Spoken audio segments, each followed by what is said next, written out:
Welcome to Courtside Moms. I'm your host, Wendy Sparks. Today, I have the pleasure of speaking with Rhvonja RJ Avery, the mother of the 2022 WNBA #1 draft pick, Rhyne Howard. RJ, welcome to the show. Thanks for having me. So excited to be here. Oh, thank you for being here with us and getting ready to share some awesome stories about about Rhyne, and you must be so excited. I mean, we are now now we are a week removed from the drafts. So tell us, what has been this week for you? Exhausting, still exhausting, a whirlwind. I kind of expected, a lot of stuff for her, and I'm like preparing myself to help her get through a lot of things that, were to come for her. What I didn't expect was for things that were going to come for me, different types of interviews and everything. So I'm like, okay, I can do this. So, but it's been exhausting, but, so much fun, still in, awe. It's still a surreal feeling that my daughter is the #1 WNBA draft pick. What a blessing. I can imagine that it has been an exciting few months for you and your family leading up to the draft and then the day itself. So can you relive those moments for us and tell us all about them? Definitely. Nail biting. I mean, you can go back to the season where, everybody had just put Kentucky to the wayside. They had gone on that landslide of a losing skid, and nobody thought that they would even make I mean, if it's possible, not even to make the SEC tournament, but definitely the NCAA tournament. And then after, I think Rhyne, just the light bulb went off for her, she was like, this is my senior season. She started becoming the leader that the coaches wanted to see verbally. And, the one win turned into 2, turned into 6, eventually turned into a 10-win streak leading into the SEC tournament championship. So it was definitely a fairy tale, goosebumps all over. So then leading into the NCAA tournament, but then, it came to an abrupt end. And so then here we go again with the nail biting, waiting on the draft. So you keep hearing about, could Rhyne Howard go #1? Could she go #2? Will she go to Washington?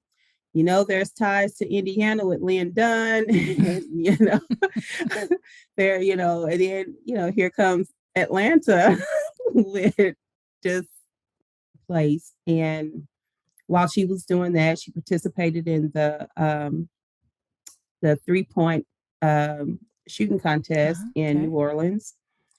And as she was there, and then she was going to Minneapolis for the Final Four, the light bulb went off for me. It was like, snap. When she comes back, she's got to get ready to go to LA for Wooden and then draft. I'm like, I got to go pack up her apartment. The things we do as moms, right? So I'm like, oh my gosh. So communicating with her, trying to see when she'll be back. So I get there on Monday, thinking she'll be back, early Monday. No, so I'm there. Her roommate was there, Blair. And I was like, well, Blair, I'm coming in. And so I started packing. I had one of my friends with me. We got everything like packed up. And so when she finally gets back to Lexington, I was tired, she was tired. Yeah. And, but we had to leave something out because overtime was, starting there filming and, made it seem like she actually helped out as we do. But I mean, like I say, the feelings and emotions were just everywhere. You know, she was on campus for what's her last time. She was about to turn in her senior project. So she was going around showing everybody she had sewn this quilt. It was beautiful. On one side, it had Kentucky, or it had UK, and like some patches had basketballs. But on the other side, she had requested her teammates, some support staff, I think some professors, her sorors, to write some messages to her, short messages. So she ironed those on the flip side of them. So she was going around showing them before she turned in her senior project. And it was very heartwarming, heartfelt, and the emotions for me, like I mean, just here recently, I just get just filled with emotions.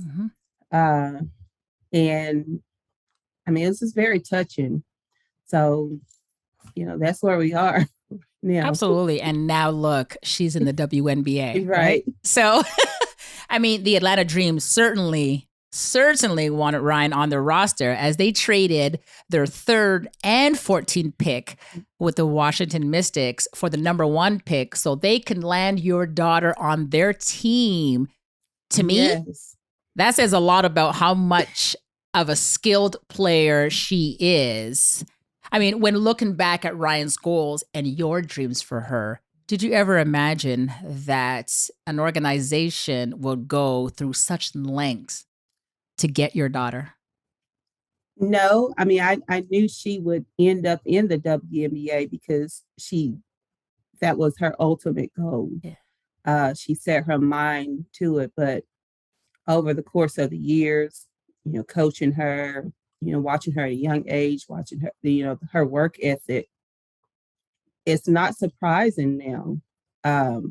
And I think, honestly, I think she'll be a better professional player than she ever was a collegiate player, because she'll be, entering in with players that are on her level already.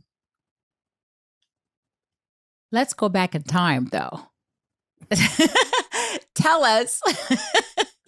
I mean, we know where she is now. Let's talk about some earliest memories that you had of her and basketball, and let us know where it all began. Okay. Well, it began when she was about 7 or 8. We were in Virginia, and she was playing on the co-ed recreation league team. And, just watching her, she wouldn't, double dribble. She wouldn't do it, but, just watching her, when most kids that age, if somebody's inbounding the ball, they're all crowded around like me. She's standing in the back trying to anticipate where the ball's going to go. So I'm like, okay, maybe the coach told her, whatever. But then, she would steal it and score, or she'll steal and score. But, in that league, when you scored a certain amount of points, I'm not sure if it was 12 or 15, then you have to sit the rest of the game. So, I mean, if you scored it in the first half, then you're not playing anymore. And so after maybe the second game, she didn't shoot anymore or that much. And so her brother and I were like, Rhyne, why aren't you shooting? And she was like, I just want to play. I want to be I don't want to sit on the bench. And I'm thinking, this kid is 7. Who, has that insight to think, I don't want to sit on the bench? Most kids like, I'm scoring all the points I can get. But I knew then, should she decide to continue in basketball, she was going to be something special. That child knew what she was doing. That she knew, because you know what? Some kids would be like, I'm going to score everything I can, and then I'm going to sit on the bench with my popsicle and just eat it in the wild dirt and watch everybody else play. For her, she's like, oh no, I'm going to be here from the beginning to the end of the game. So I know already that I can shoot. Let me pace myself for the whole game. But now it's a whole other thing. Now they're like, please shoot. please score. We need you. And she's still doing it. So good to know that started when she was 7. Yes, yes. And then, the next year, I think I don't know if we had come, I grew up in Chattanooga, Tennessee. So I don't know if maybe we had, because I moved, I was coaching a lot. And I think maybe we had moved. No, that was like 2 years ago when she was 9. We moved back to Chattanooga. Right. And so she was, the recreational centers had a hot shot competition. She won. So, then she went on to regionals and won that. And as a result was flown out to San Diego to compete. And, she earned a bronze medal. And she hates it because there's a bronze. She was like, the sun, it was outside and I couldn't see. And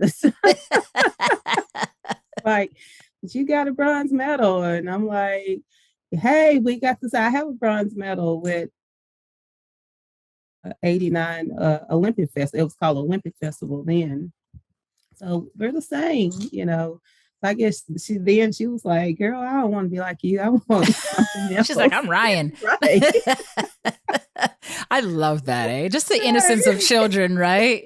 You're like, follow in my footsteps. Right. And they're like, I don't think so. No, ma'am. Yeah. Respectfully, no. Well, right. You were a coach and you also played basketball at the University of Florida. Yes. So Ryan had actually said that you coached her up until she went to high school. What was that like for you to coach your daughter? And how do you feel that you prepared her for the next level? I was hard on her because she was so skilled, because her IQ was so high, and I could put her anywhere on the floor. And if I do remember at I forget, maybe when she was 3rd grade, maybe 4th grade, one of her team, Jasmine Massengill, who played with her at Kentucky a little bit, came onto the team. And, Jasmine was a little point guard because she was tiny, so she could handle it, but she can also shoot. So she was hot one tournament. And but the team was pressing. So I made an adjustment. I'm like, okay, Ryan, I need you to bring the ball down. Jasmine, I need you, setting it up so she can already be a crowd, because she was tiny and you'll be open. Ryan's going to get you the ball. I'm like, she doesn't want to shoot anyway. I mean, she can, but she knows you're hot. Ryan, get her the ball. So we went on to win that game. And of course, Jasmine thought I was taking the position from her. And I was like, no, I just knew this would help us win. You couldn't handle the ball from one link to the other and then be ready to shoot, with your saying. I actually told her that her freshman year when she was playing at Tennessee, just bringing it up. You remember that time? And she started laughing. Yeah. So, but as Ryan was growing up, I would always have her. I mean, she can read plays, she can write plays. And I can tell her something. If somebody else messed up, Ryan, I'm chewing her out. And at first she was like, why? I'm like, because you're the coach on the floor. Yeah. You know where everybody goes. If you don't tell them, then it's your fault. So yeah. And so then after a while, she got it. She was like, okay, well, if I know, then why not tell them? So. You were preparing her then, and she probably didn't realize it. I mean, I was watching an interview, actually the interview that you surprised her with, and she was saying, you were always so hard on me. It was I always got in trouble, and you were like, do you understand why? And I just love the fact that she's like, yeah, I get it. So of course with our kids, because when we're mom, right? we don't know anything. We're different than, you know what I mean? So for her, despite the fact that we played and coached, we that still that don't don't know matter. anything. Yeah, Right. that don't matter. Yeah. You didn't earn it. So yeah. So now, years later, you know what I mean? She says that, you were that person that was there for her. And you know what I mean? As mom and as coach. And she talks about the sacrifices. So I just love to hear when people talk about our kids when they're younger and then moving forward. And now they realize and appreciate all the wonderful things that Yeah. actually came out of our mouths, right? So, and this is beneficial to her career, not just life skills, right? So, I Rhyne, remember once I Mhm. was coaching at a high school in Chattanooga. I think she was fifth grade, maybe. So I had a practicing against the team. It was a private school, and we were working on defense. So Ryan was, on the practice team, offense or whatever, and somebody, made her fall or whatever, and I had about two or three girls running to try and help her up. And I kind of hear her say, no, no, don't do that.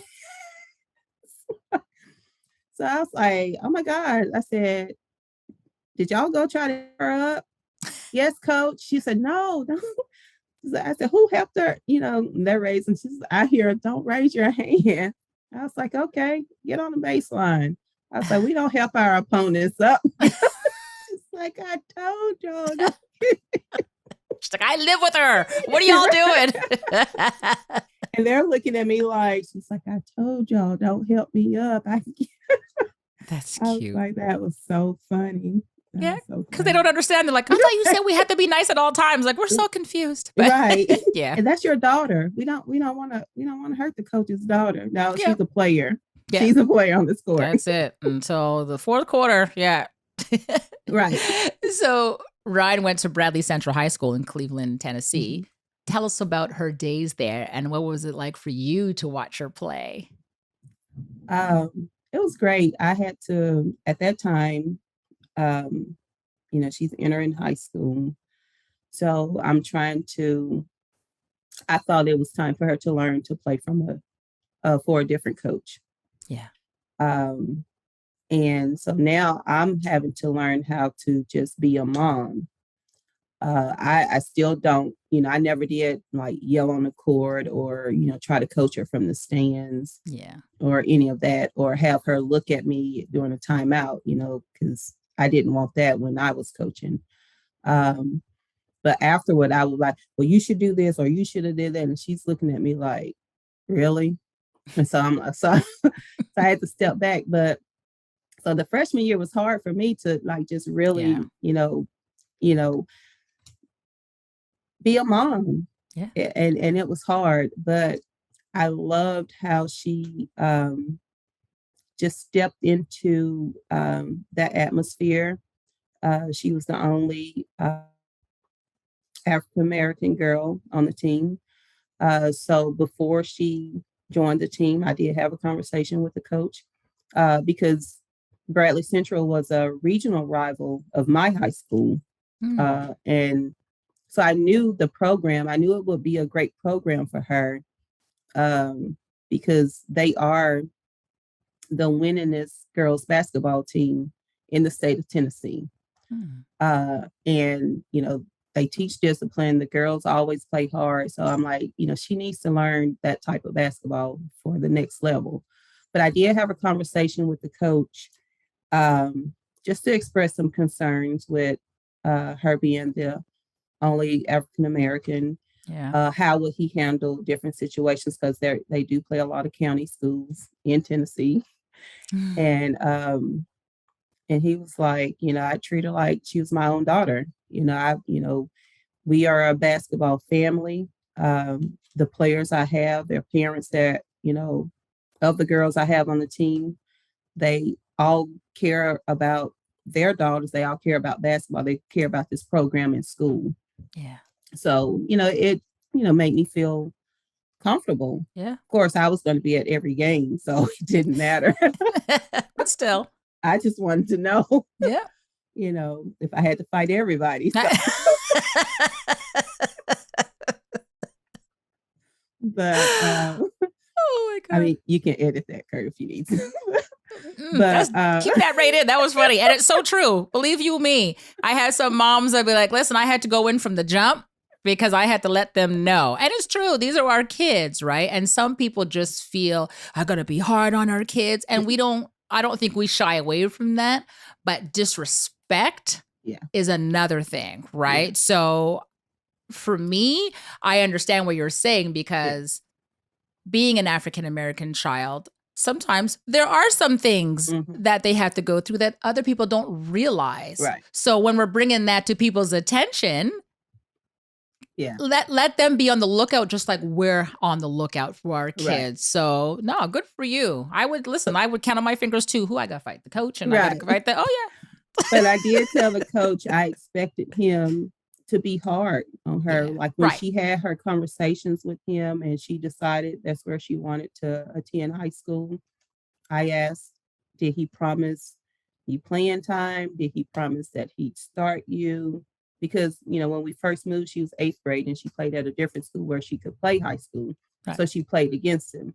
And she was like, no, why'd you ask me that? I was like, because any coach that promised you anything will not push you to get right. any better. They're going to just be content with how you can help them win. Yeah. She said, well, no, he didn't promise me anything. So, it felt good. But I told him, I said, I expect you to push her. I said, I'm not going to interfere, unless, I feel like, you're being physically abusive or Right. emotionally abusive, but as a player, you know, we will go through things and these type of things will help her, on the next level and Mhm. in life, as an African American, Yeah. woman. Yep.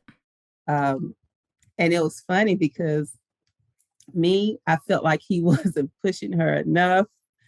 And he would, like, if she went down, like, fell, I mean, and she would get fouled hard or whatever.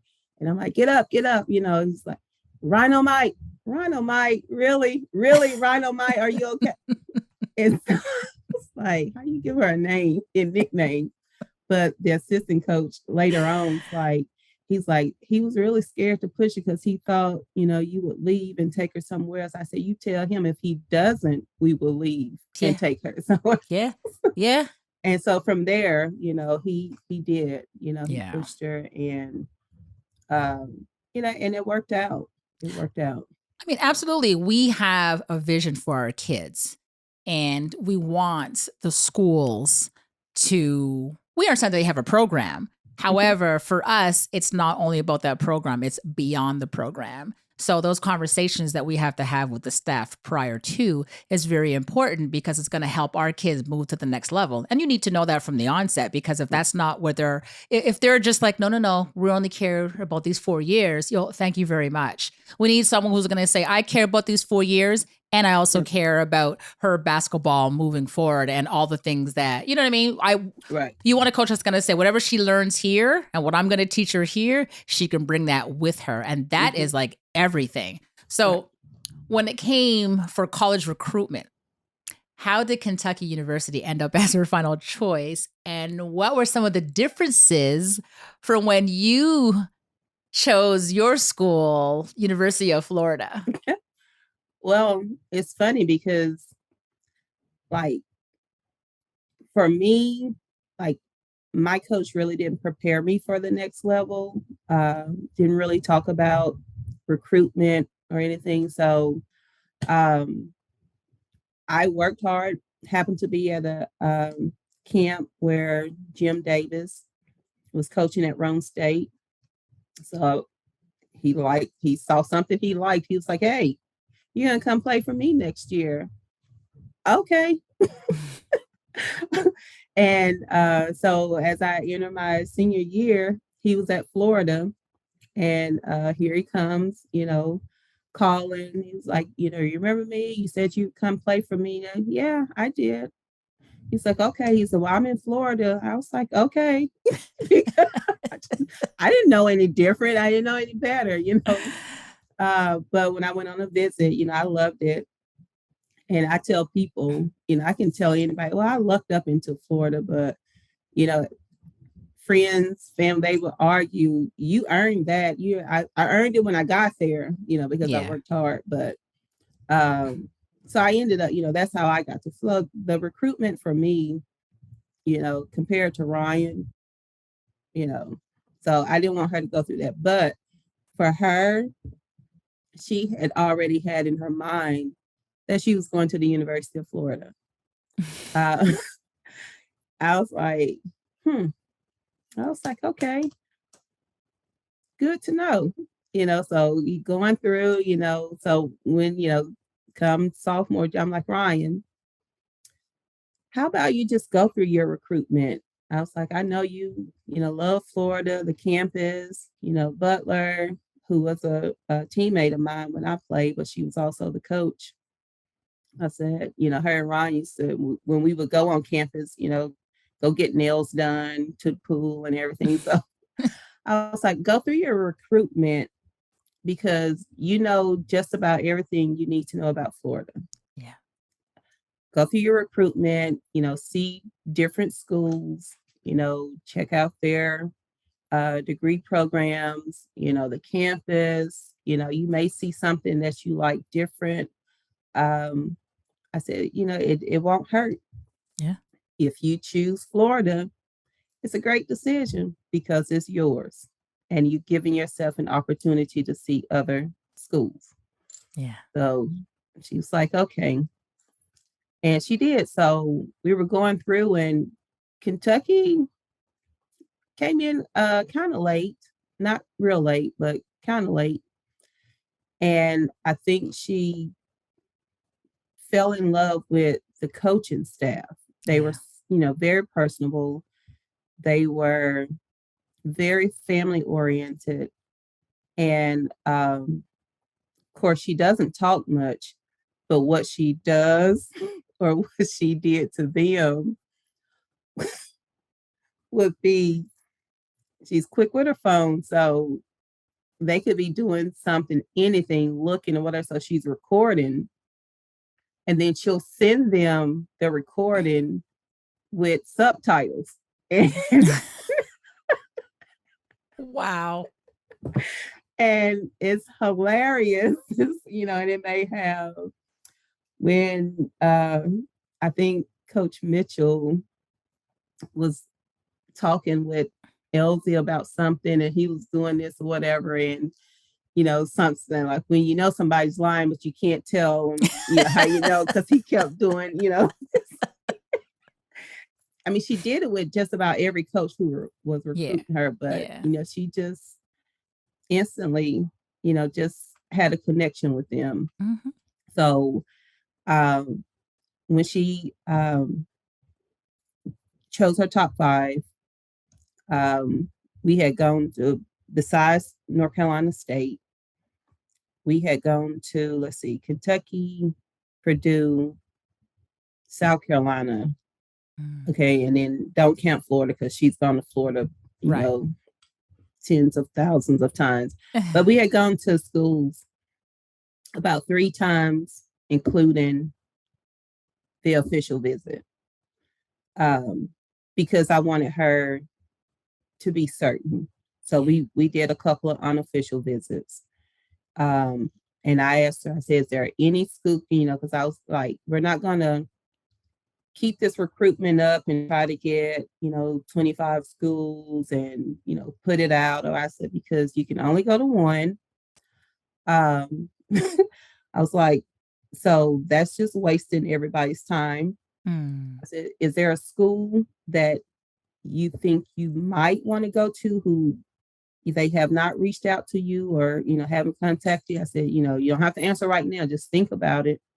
Because if it's somebody, that you're interested in, we can contact them, go for an unofficial. Right. And so she got back with me in a couple of days. She's like, no. I said, okay, give me your top 5. And so those are her top 5. And like I said, we had done unofficials. Mm-hmm. Then we scheduled the official visits.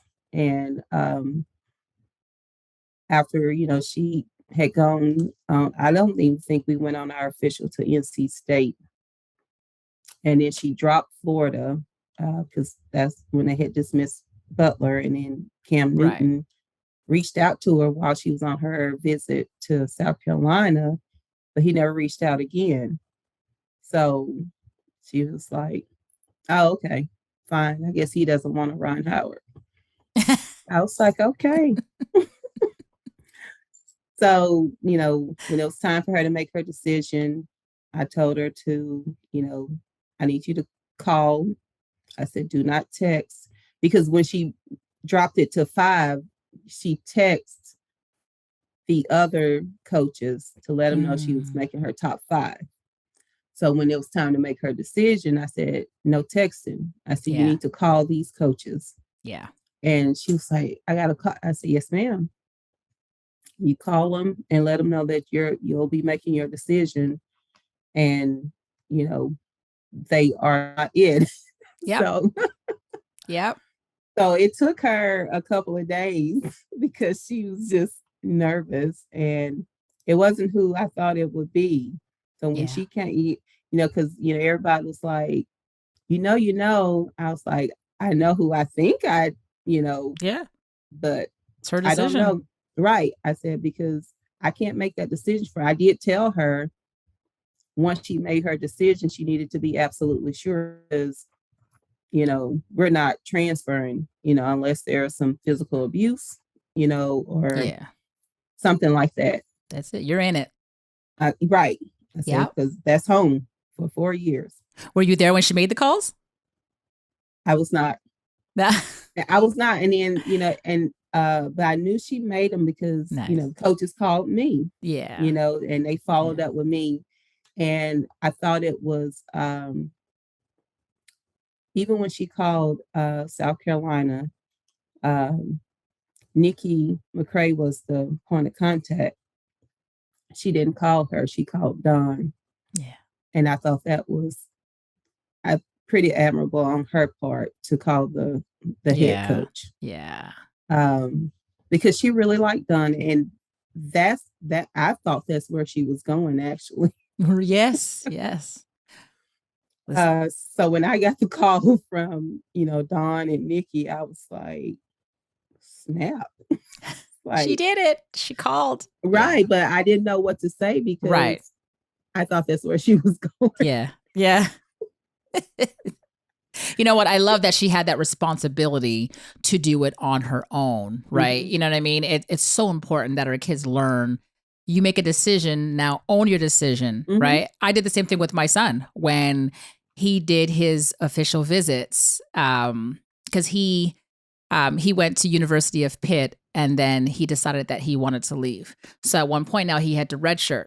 So we went on these visits. Well, I actually went on the last visit, but he did 2 visits. He went to New Mexico State, University of Florida, and UNLV. And he absolutely loved all 3 schools. I thought he was going to Florida.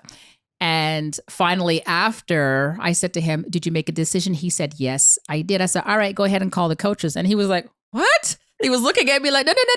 You just called. No, I said, you're going to have to do it. This is your decision. And he chose UNLV.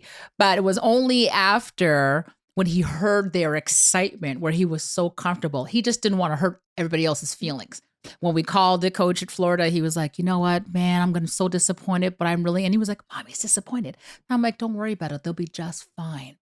So that responsibility that we put on them is saying, you got to learn how to make some decisions now. Right. You know what I mean? So I'm glad that for you as well, you saw that and you're like, Ryan, I'm going to go downstairs and I'll be later. I'll see you later. Yeah. Let me know what happens in the call. Bye. Right. So now she makes her choice to go to Kentucky, and she had an exciting 4 years there.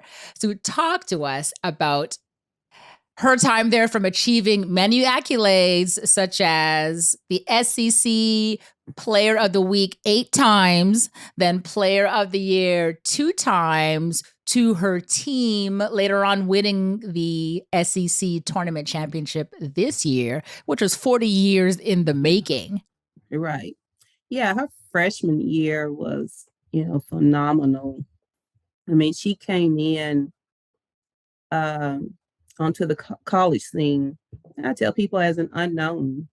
I mean, people know Rhyne Howard now, but yeah, who knew a Rhyne Howard coming in?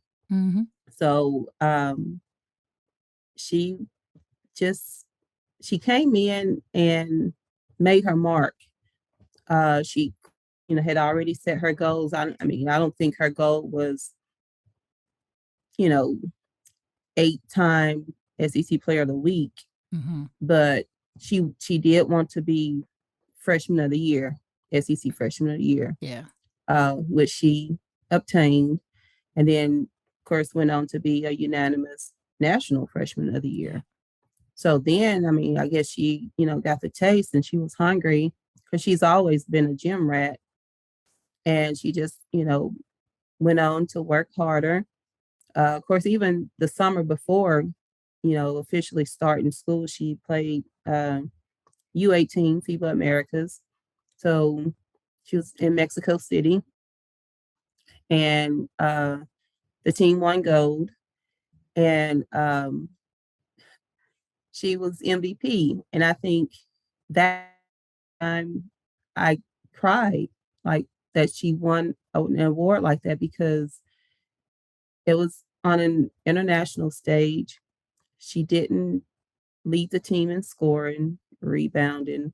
Her stat line was just across the board. It was just a great stat line. Yeah. I think she maybe had like 8 or 9 points a game, 5 or 6 rebounds. I really got emotional because they saw what I see every time she gets on the court, Yeah. the things that Yeah. she does for her teammates. And so that was like the first time I had ever cried for her for getting an award, because it didn't stand out to everybody, you know. So from there, she flew to Italy because her team was doing their international tour. And the coaches immediately after, she played in her first game there, was like, oh my God, she is such a blessing. Thank you for, I was like, what? She was like, oh my God, all of them calling, oh, thank you for having Rhyne Howard. Thank you. I was like, get off my phone. But I mean, her freshman year was, I thought, one for the book. Her sophomore year, I mean, Wow. she's the second leading scorer in the nation. And I mean, rebound, I mean, she just stepped it up because, her teammates played so hard for her. They had a no quit attitude. And Yes. she loves that. She thrives off of that. So if she steps it up, you can just see the other teammates just picking it up and going hard. And so she was SEC Player of the Year. And then junior year, about the same. Well, I think, let's see.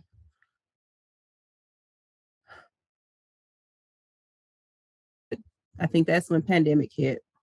So right after the SEC tournament, she had to come home. And so she, was up in her room, of course, her favorite pastime is sleeping. So after she slept for a while, she got a text or an email or something about going to Atlanta, WNBA players and professional players that were there. Nice. And so for the rest of the time, she said, Ma, you think I should do it? I was like, what is it? She was like, it's just some kind of workout. They wanted me to come. I was like, yeah, why not? So she went, And she came back, said, "How was it?" She was like, "It was good." I was like, "Who was there?" She was like, "Everybody." To Florida for the bubble to Right. prepare. Yeah. Yeah. So, but she ended up going to Atlanta for twice a week um, during the pandemic to work out, to play with WNBA players, professional Amen. players, Amen. former That is, players, everything. yeah. See, and that helped her elevate her game, Absolutely. right? Yeah. You know, when we look at our kids and their growth, it's just so heartwarming for us as moms, right? And then here we look at the staff and they talk about our kids. And Coach Elsie quoted the following about Rhyne: "She is the most versatile player I have ever coached. What sets her apart from everyone else is that she can play every position on the floor and be offensively and defensively exceptional at each." And then she quoted another time was, "Rhyne has shown why she is the number one player in the country." When you hear this about your child, how does that make you feel? Because you've been there from the beginning. So you've seen the then and you see the now, or at that point, right? So when you hear a coach say these wonderful things about your child, like what goes through your mind and how does that make you feel? Um, I agree with what she said. And I mean, I could be biased along with Coach Elsie, but her being the best player, the best female player in the country, because she wasn't surrounded by other McDonald's All Right. Americans. She wasn't surrounded by post players. She was, you know, the team, which she never referred to herself as the team. Mm, I never referred to herself as, the team. She played for her team, yeah. uh, and she played hard for her team. So for her to, have the stat line that she had, for her to, you know, get her teammates at some point to play for her, for the school, for the team, says a lot. Now, was she recognized a lot for the no?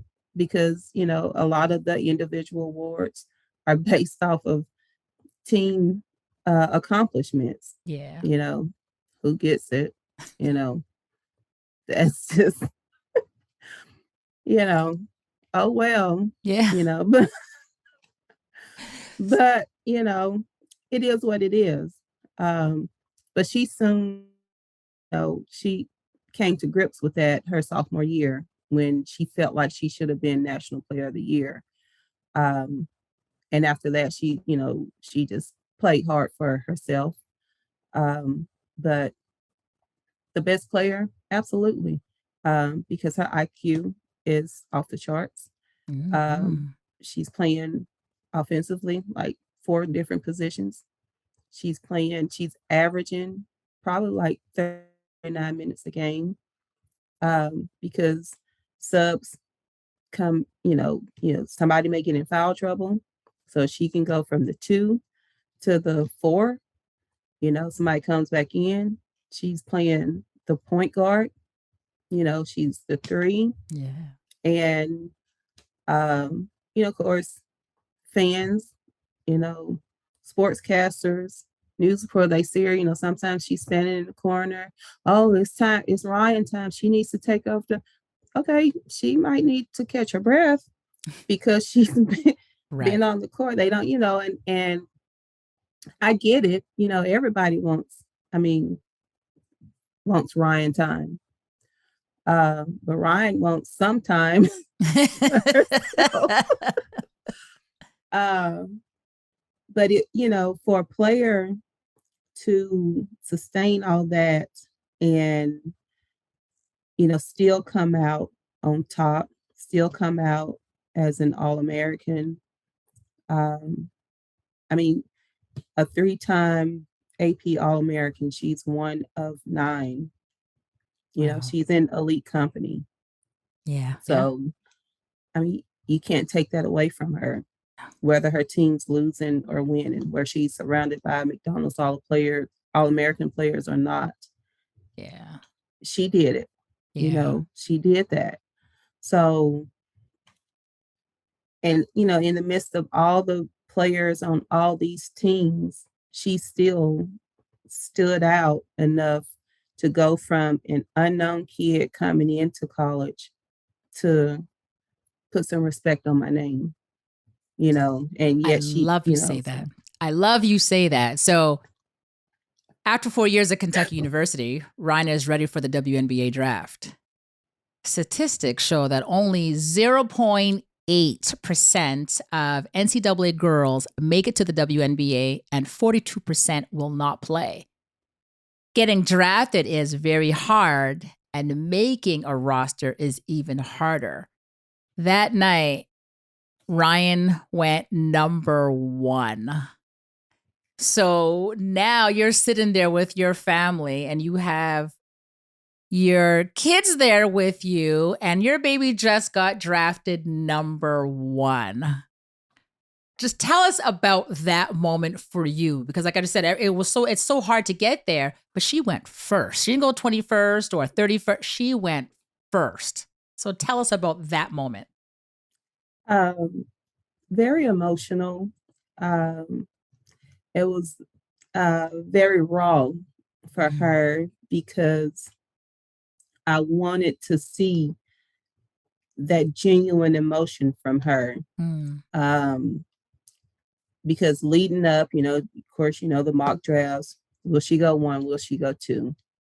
She had been talking with Coach Tebow. She had been talking with Lynn Dunn, excuse me. She had been talking with the Liberty, everybody. But, she had really been talking a lot with Coach Tebow. I mean, like, then some of his players came to the SEC tournament. So she was, getting comfortable with,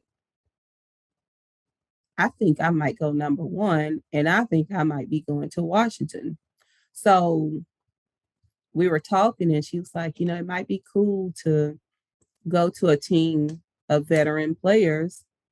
So, I can still learn something, but I'm not scared of them. I can still go in and do my thing, because I don't have to, she said she met with Coach Tebow, and he was like, well, I don't need you to play 30, 35 minutes a game. I need you to maybe play 20 minutes a game or 25 minutes a game and just do Ryan things. And she was like, I can do that. And I was like, well, hey, when you get out there, just make it hard for them to pull you off the court. She said, and you know it. So, so she was getting used to the idea. And then when she was in Minneapolis, her agent was like, yeah, so Atlanta wants to talk to you. And she was like, why? And so it was like, it may be a trade. So now she's conflicted because now she's thinking, I have to carry another team. And, where she was going to a veteran team, so I was like, well, hey, you're good, whatever, you're good. Meet with them. I think she met with Atlanta, she met with New York. And of course, she talks all the time with Lynn Dunn. She calls her Dun Dun. So, but to hear number 1, like the genuine emotion, like, so after, she knew about the trade. So she was now embracing, okay, so if I'm going to have to make this my team, Atlanta, and be no more, I got to, get my mind right. Yeah. So teacher gets the call from Atlanta that they want to call and tell her that I was like, no. I was like, my kid isn't good at faking. She's going to get up there. There'll be no kind of emotion. There'll be like,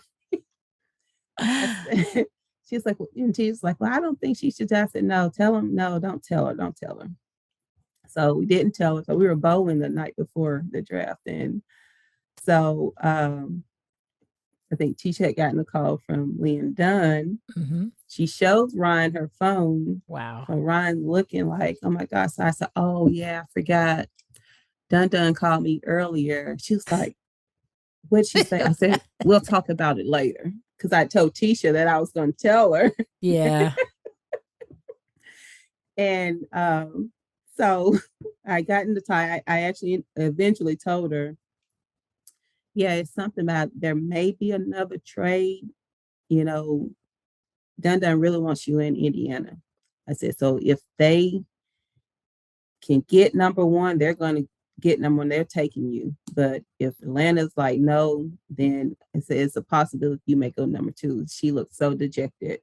I felt hurt. I was like, oh my gosh, did I go too far? But when we heard her name at number one, of course, I knew. And she stood up. I mean, she was sitting at the table. She was like, oh my God. She was like, my stomach's hurting, Mom. She was like, I don't know. She was like, I've never felt like this. She was like, what am I going to do? She was like, and when Kathy came out, and she heard her name, she looked at me. I was like, you good? She stood up and she's like, good. I stood up and, she was about in tears. She didn't want to cry. Yeah. She's hard like that. And she get up and those were genuine emotions. And that's what I wanted to see from her. Yeah. And so she went up there and was at a loss for words before she really regained composure and was able to speak.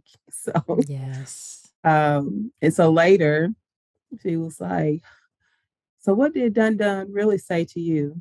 I was like, huh? She was like, when she called, I said, oh yeah, she didn't call me. I was like, Mom. I was like, yeah, I'm sorry.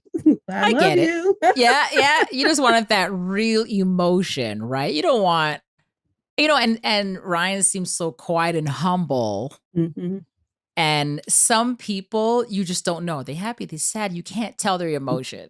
So you don't want, her to go up there at number one and she's like, thanks. Thank you. Right. Yeah. I'm really happy. Yeah. And she was speechless. Yeah. And she was like, oh my God. And you see it and the host, I guess, I'm not sure what her name was, or the commentator, she kept saying, Holly, yeah. Holly yes. And she was like, Ryan's shaking. She was surprised at the emotion. So I get why you did that. Because, like, you know what? She's about to go number one. You know what I mean? Let her really soak that in.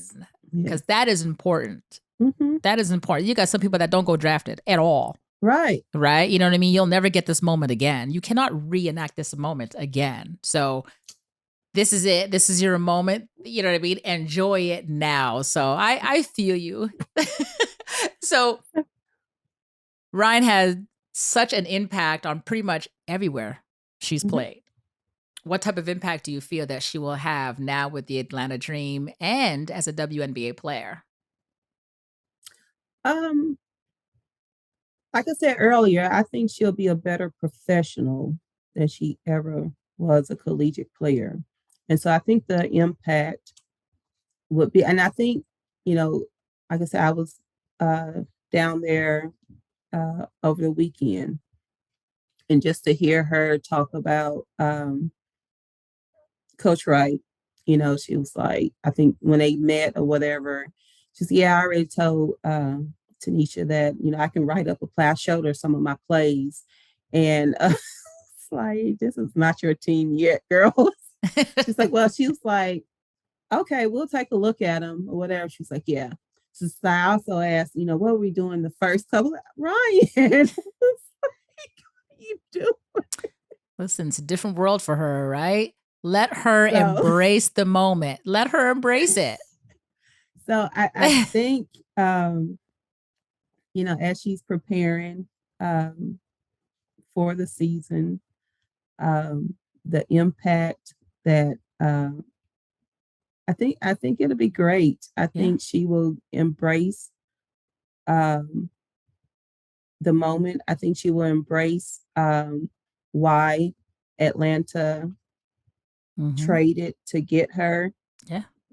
And, just really realize that, hey, and she needs to realize, okay, so I've not played to my highest potential. This is it. This is the Yeah. time for me to do that. Yeah. Yeah. I mean, Rhine is usually blowing up the stat sheets when she plays. So, what keeps her so confident and resilient and motivated to stay on the top? She's competitive. Yeah. She's competitive against everybody, against herself. Hmm. Um, I mean, that's it. Just period. Competitiveness. Hmm. You know, I think it was Coach Elsie who said, for a young girl to see a player of Ryan's caliber on the court, that gives them hope and inspires them to be better. What message do you think Ryan would give to young girls? I think she would tell them to just believe in themselves, to work hard. When somebody says you can't, just show them that you can. Amen. Because she's heard that. She's heard Rhyne Howard, oh, she's not that good, and she shows them how good she really is. And then the narrative after that, and literally it was like, if you have not seen Rhyne Howard play, you need to go see her play in person. This Yeah. kid can play. Yeah. So I think, the advice for any young girl would be just believe in yourself, get you some new haters. Yes. Yes. Yes. I love that. What did she say? I need some new haters because my old ones are fans. Yes. Yes. I said that. I said, I love her. Good for her. Absolutely. But you know what? I love that confidence that she has, right? She does have a lot of confidence. She's not cocky with it. Right. She just has that confidence, and she shows it on the court. That's right. Um, She's good and she knows what she's doing. Now mhm. it's what she's going to do with that opportunity, right? Right, So, right. so raising professional athletes comes with many blessings and challenges. So, as a new WNBA mom, what is something that you would like advice on? Just probably everything. Yeah. Like right now, I don't know. Just you know, like I just veteran courtside moms help Yeah. come give me some love and tell me what I need Love it. to know. You will always get love from moms. I guarantee that. And you know what? For me, I can just say stay in that moment. You know what I mean? Because this is new and never be shy to ask questions. You don't know, you don't know. How could you know something that you've never lived? Right. Right? Like, how would you know? And people always say, oh, no, don't worry about it. And it's like, no, what do you mean, don't worry about it? And Right. for me, it took some steps of learning what it is to be an NBA mom because, I come from Canada and now I'm entering a whole different space. So I didn't know that many people. Um, and I didn't. It's in the basketball industry, right? So I was like, oh my God, who do I ask? And what do I do? And what if they think I'm weird? And after a while, I was like, I don't care. Because I had a lot of questions to ask, you know what I mean, for a young NBA mom. So for me, it's try to find as many resources that you can. It's much easier now. Use your agency. You know what I mean? This is what I need. Please help me get that. And Right. agencies are usually fantastic and they will help you because they want your child to succeed too, right? Yes. You mean your child succeeds, they succeed. So, Right. you know what I mean? So, and usually they take care of families. So, my advice to you is just don't be afraid to ask questions. And for Ryan, is just stay. It's beautiful that she's confident, but at the same time, stay humble so that she can listen and she can learn because Right. they are vets there, right? And they'll Mhm. teach her, but she's got to be teachable. Right. Right. Right. So, and I'm just so excited to see what's to come with your daughter. I really am. She's a fantastic, fantastic individual. And what I loved about her when I was watching her, it was just hard to read her. I was like, she okay? She happy? I don't know. So, so I just can't wait now to see what's to come. But I did notice that her attitude in interviews and her attitude on the court, totally different. Yes. You know what I mean? And I was like, wait, Yes. where does this player come from with so much fire? Where 2 minutes ago, you know what I mean? She's interviewing and they're asking her questions and she's going like, yeah, I don't know. We'll see. Yeah, in a minute. She's, you know what? My son is the same. I mean, like, even when she was going through recruitment and coaches would ask her a question, you know, it was like 1 or 2 words. And then she's shocked when they ask a follow-up question. Ryan, okay, like if you continue to answer in 1 or Yeah. shocked when there's a follow-up question. Yeah. I said, so if you're going to answer, you know, to give them more detail so that they can move on to the next question. So you can't get mad. Well, why that? Yeah. You just said no. So come on now. Now they want to know why no. Right. So she had to, like, because she hated talking to the coaches. And I mean, literally would just get agitated if a follow-up question. And so I'm laughing at her. Then she's getting mad. Hey, like, but you see, and that is a great example where my son was the same. So, and still is. So, I mean, he's very outspoken when he's asked questions, right? mm-hmm. But Ron will eventually get there. But that is something that you can just say, for example, speak to your agency about and say, hey, how can we prepare her for interviews? Do mock interviews. Yes. You know what I mean? Because the worst thing you want is the number 1 drafted to get up there and I don't know. And well, we'll see. And yes. No. What? It's like, so, and for her, that's genuine. That's who she is. However, you know, to the public, they're waiting. What'd she say? She said no. What? So and speak up. Yes. She speaks so low. Yep. And I tell her if I have to say more than twice, I'm not. And she said, "Did you hear me? Did I answer?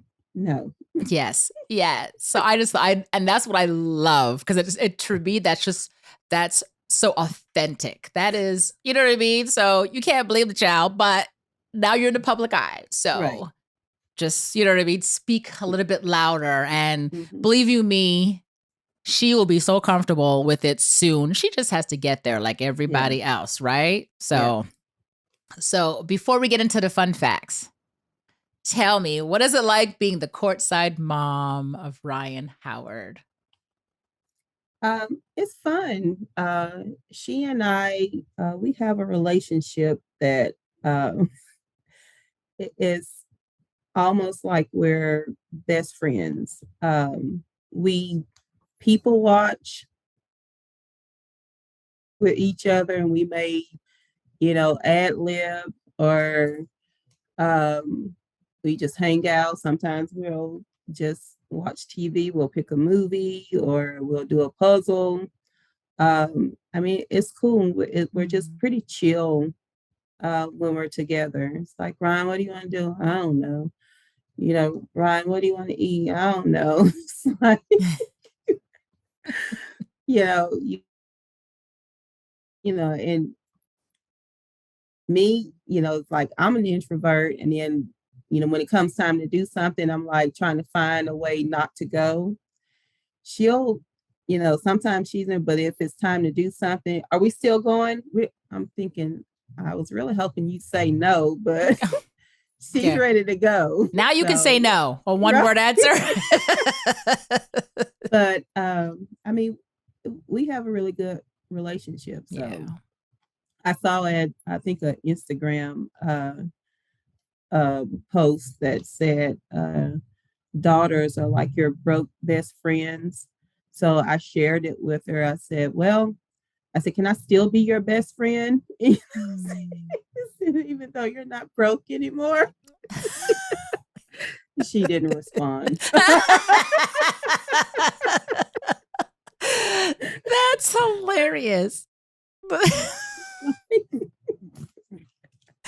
You know what? I'm gonna have to invite you back. Yeah. In a couple of months, and I'm gonna say, RJ, y'all best friends yet? Yeah. Right. I'm gonna call you back. Yeah. Or just text you and say, what happened? Yeah. Right. And I just love that you guys have this on the court, off the court relationship. You know what? Because it's so important for us to remain as parents with our kids, and with you having a coaching background, you know what I mean? Like you there is that separation where like you're coach mom and then your mom. Yep. And like when you're saying, oh, we do puzzles together, we watch movies. That's amazing, because our kids, they need to still see us in that light. They still need mom. They still need that person where I can just go to when I just need downtime, because they're in the limelight all day long. Right. You know what I mean? And there are people running after them for autographs, and they want to go have lunch, and people are click, taking pictures and all that. And it's beautiful and they love it. But sometimes it's like, you know what? Thank you so much. I just want to sit and eat, and let me just do this first, and then I'll be more than happy to take pictures later. Right. And fans are the best. They really are the best. They really are. But sometimes it's just like, just give me a minute. So, you know what I mean? And that minute is usually with their families. So for her to say, you know what? I can just leave Atlanta and I can go home to mom's and chill. And be here in like an hour and 35 minutes. There you go. Enjoy some mom time and then go back to work. So good for you. And we are, like I said, so excited for her rookie year. Wish you both the best. Thanks. So let's get into fun facts. Okay. What is Ryan's go-to dish that you make that she must always have? I see the roll of the eyes already. That would be white bean chicken chili. Year round, if she can. And I didn't have to make it though yesterday. I was like, do you want no, you don't have to make it this time. But that's her go-to. I will have to make it, and I'll probably make it and take it when I go back this weekend so she can have it in her freezer. So you said when you go back this weekend, you just came from Atlanta. So so let's talk about that real quick. Mom, how often do you think you're going to go back and visit her now that she's in the WNBA? Well, it's a preseason game. So I want to go see that. I want to, that's my excuse. It's a preseason game. Yeah. You're like, so what happened was, so you're, you see, Ryan's going to be like, I think my best friend moved in. See, that's why she didn't answer you. That's why. Right. So my next fun fact question is, other than a basketball, what is one childhood item that she just didn't want to live without? Her arts and crafts. Is she like an artist? Does she like to draw? Yes. She loves to draw. Mainly cartoon characters. Well, specifically SpongeBob. Oh, that's amazing. Hey, you never know what she can do with that in the future, right? After the WNBA, after she plays years and years, who knows? Right. Okay, we'll have to look out for that. Did she or does she have a nickname? And if so, what was it or what is it? Her nickname, which I didn't give it to her, but is Renee, which is spelled the same way as Ryan. And she obtained, she was a baby, was going in for a checkup, and the nurse came out, and, of course, she looked at the name, she looked at us, she was like, Renee? It's like, really? Yeah. Because, African-American women, we like to be creative with our names. And I guess, she was like, hey, I could, no, ma'am, Ryan. So most times I might, Ryan, Renee, or I'm like, Renee, come do this for me. And she does it. She comes, so that's the nickname I gave her. Or I didn't give it to her, but I called her. So you got to explain the H. The RH. You got to explain the H. So yeah, my mom, you know, I'm RH. My name's Rhvonja, RH.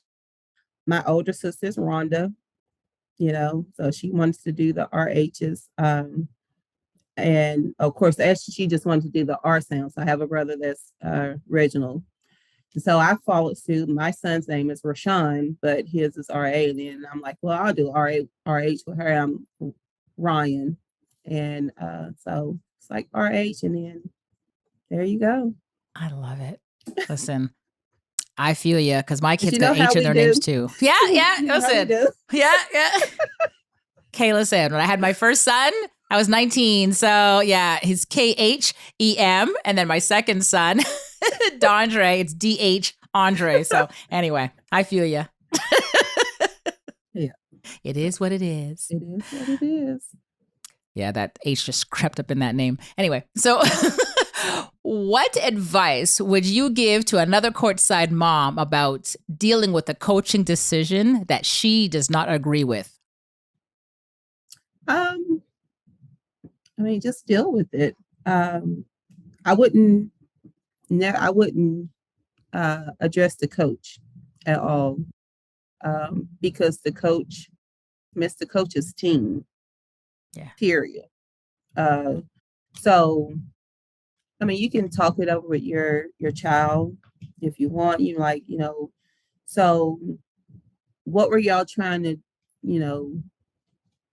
what did you hope to accomplish when you were going through, or what did the coach think, but basically all you can do is just deal with it, Yes. Yeah, absolutely. And I wouldn't send, your child to talk because, that's like, hey, sit right here for for a couple of games. Yeah. Right. So what you're saying is the advice you would give to another mom is, listen, own it in, keep it to yourself. Right. You can talk about it, with your family. Well, I didn't like, because there are, plenty of times that you don't agree with the coaches. Yeah. But it's not your team. Yeah. So, hey. Yeah. There's some parents you just can't give a whistle to, eh? Right. Anyway, don't get me started. What advice would you give to a player on how to deal with a tough teammate? Wow. So I would deal with a tough teammate. It can be tricky. Yeah. I would try to, go to the captain, first. I wouldn't try to, well, you can talk to them first just to see, if they're going to be in their right mind to talk to you. If not, get the captain, maybe a team meeting, just to see, get everything out. Hey, this is how I'm feeling, maybe I'm wrong, but I think, this teammate is just being just absolutely difficult. I don't think they're doing what's in the best interest of the team. Yeah. And it could hurt us in the long run. How can we rectify this? Yeah. Without, just, because it's easy to, one-on-one, you can do that. And then like when you're in a group setting, nobody wants to say anything until that one person says something, that is not afraid to, it's like, well, I don't like how, and then everybody just, because you never really know if that person being difficult could be going through something. That's right. So, talk to them. They may open up and talk to you. Hey, I've been dealing with such and such, blah, blah, blah. How can I help? Right. If they're not in their right mind, talk to your captains. Yeah. We got to get this under control because it could hurt the team. Yeah, and then after that, if it's not, then you take it to the coaches. Of course, because you're going to be together for a minute. So you right. got to travel together. You know what I mean? You're on the road all the time. You got to practice. So yeah, it is tough. It is tough. So my last question to you is, if you could only give one piece of advice to another courtside mom, what would that advice be? I would tell moms to listen to their players, their child, Yeah. um, because we may know their goals, whether it be their long term goal, their ultimate goal, or whatever. But somewhere along the line, things can change Mm. and take a Yes. detour. And we're still just focused on that and we're trying to get them that. So I would, just listen, talk to your child, listen, and really understand what's going on and where they want to be Yeah. and help them that way. See, I love that advice. From what I'm hearing, is what you're saying is grow with your child, Yes. grow through that Mhm. experience with them. Like, you know what I mean? Like, don't be stagnant. Now it's Yes. 2022. Don't stay in 2022. You know what I mean? They're gonna go forward, Right. move along with them, and that's a beautiful advice because we want to still have things in common with our kids, Hmm. right? You know what I mean? And have Hmm. those conversations and understand what we're talking about because that does help. Like, I Yes. never want to be that mom where I just have no idea what my child's talking about. Right. None, Right. none. Like, we speak all the time, and I'm always just offering advice or just, "What's up? How do you feel?" Hmm. They're about to play in the playoffs in a couple of minutes. I've already sent him my message to him before, you know what I mean, telling him what I feel Hmm. and just encouraging him to do you. Just play the way you I do normally that. play. Yeah, we I have do to. that. And I listen, a lot of players appreciate that from their parent. Hmm. Different, you know what I mean? If you Yeah. had sent her that text 10 years ago, when the moms didn't know exactly. What is that? Girl, Exactly. you at the game. What? Yep, yep, yep. Like, "Mom, don't text me, okay? I don't like that." Now she probably looks out for the text, right? She does. Yeah. Yes, you see? So I love that. And that goes to your point of growing with your Hmm. kids, right? So love it, love it, love it, RJ. Yeah. I thank you so much. I loved our time together. I learned so much more about you and Ryan Renee. So Right. Ryan Renee. oh, that's amazing. And thank you for coming on Courtside Mom. Thank you for having me. Of course.